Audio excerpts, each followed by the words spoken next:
Para iniciar nuestro taller de soldadura vamos a realizar un vídeo en el que vamos a describir todos los elementos necesarios para realizar la soldadura en electrónica y las técnicas que se van a utilizar para soldar elementos. En primer lugar, vamos a ver en qué consiste el soldador.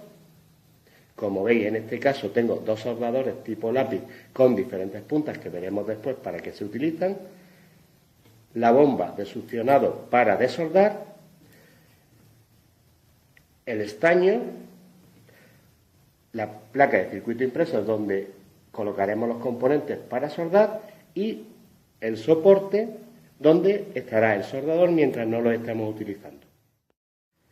El soldador está compuesto por un conductor que conectaremos a la red de 125 a 220, una resistencia de calefacción y un tubo donde irá insertado la punta para realizar la soldadura.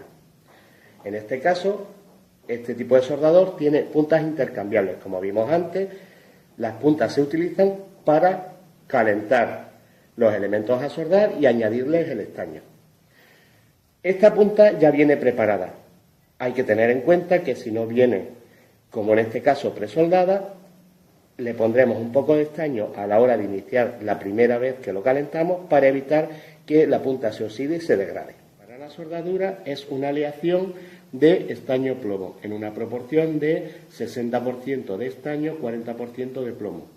Como veremos ahora después, esta proporción de aleación se hace para rebajar la temperatura de fusión y así evitar que la necesidad del aporte de calor para hacer la soldadura sea muy baja, de forma que no se degraden los componentes a soldar.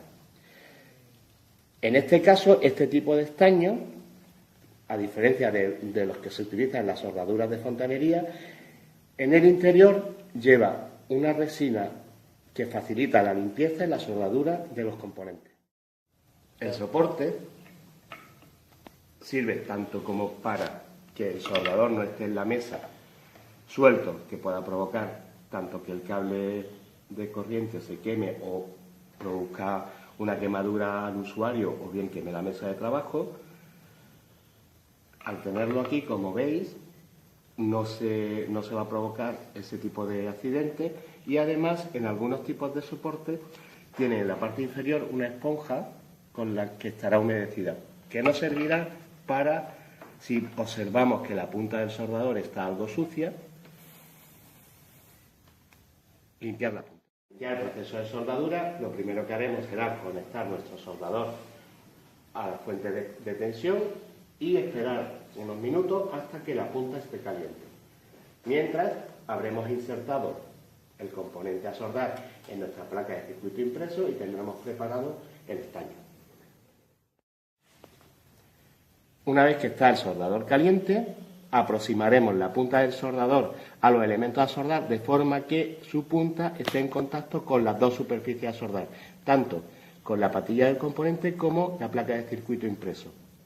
Aproximaremos el estaño hacia la punta, le dejaremos una gota y cuando la gota haya escurrido hacia la placa, añadiremos el estaño necesario para realizar la soldadura y separaremos.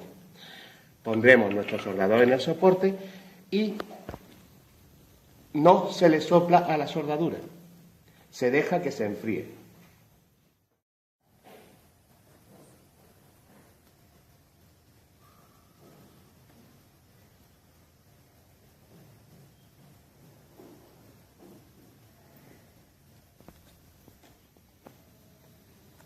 Como podéis comprobar, se han formado dos bolitas alrededor del conductor, pero no efectúa una unión eléctrica adecuada. Esto es lo que se llama soldadura fría. ¿Qué ocurre con esto?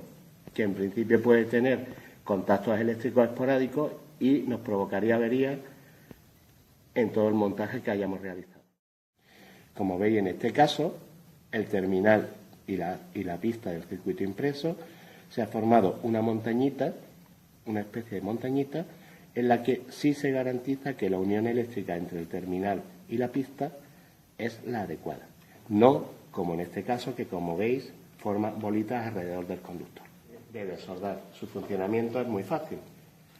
apretamos la parte superior y cuando hayamos calentado el terminal de soldar simplemente pulsamos en este botón y absorberá el estaño.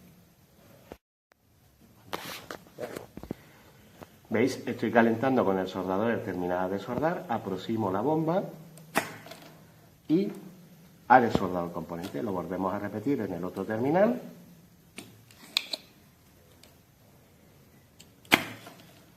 Listo. De forma que nuestro terminal ha quedado suelto.